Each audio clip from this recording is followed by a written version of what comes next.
আজকে পশ্চিমবঙ্গ সরকারের ট্রান্সপোর্ট ডিপার্টমেন্টের মাননীয় মন্ত্রীর কাছে আবেদন করলাম ঈদ উপলক্ষে আমাদের রাজ্যে স্পেশাল কিছু বাস পরিষেবা দেওয়ার জন্য। কারণ এই সময় ভিন্ন রাজ্য থেকে পরিযায়ী শ্রমিকরা বাড়ি ফিরেন, অনেকের যোগাযোগ মাধ্যম হচ্ছে বাসে করে ফিরতে হয় আমাদের রাজ্যের মধ্যে, এবং শহর থেকে মফস্বল এলাকাতে যারা কর্মক্ষেত্রে শহরে থাকেন তাদের ফিরে আসতে অনেক অসুবিধা হয়।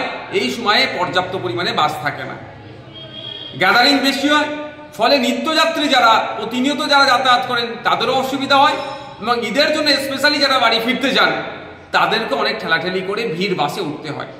আমি রাজ্যের মাননীয় পরিবহন মন্ত্রীর কাছে আবেদন করেছি যাতে নতুন বাস নামানো যায় ঈদ উপলক্ষে, দক্ষিণবঙ্গ থেকে উত্তরবঙ্গের যে যাতায়াতের মাধ্যম যে বাস রুট যেটা আছে আরও বাড়ানোর জন্য, এবং শহর থেকে মফস্বল এলাকাও বাস বাড়ানোর জন্য।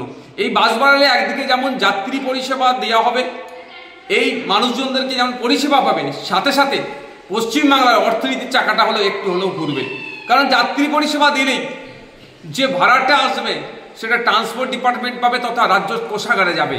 তাই মাননীয় মন্ত্রী মহাশয়ের কাছে আবেদন করছি উনি মানবিক হয়ে আমাদের আবেদনের সাড়া দিয়ে এই ঈদ উপলক্ষে বিভিন্ন রুটে ঈদ স্পেশাল বাসের তিনি ব্যবস্থা করবেন।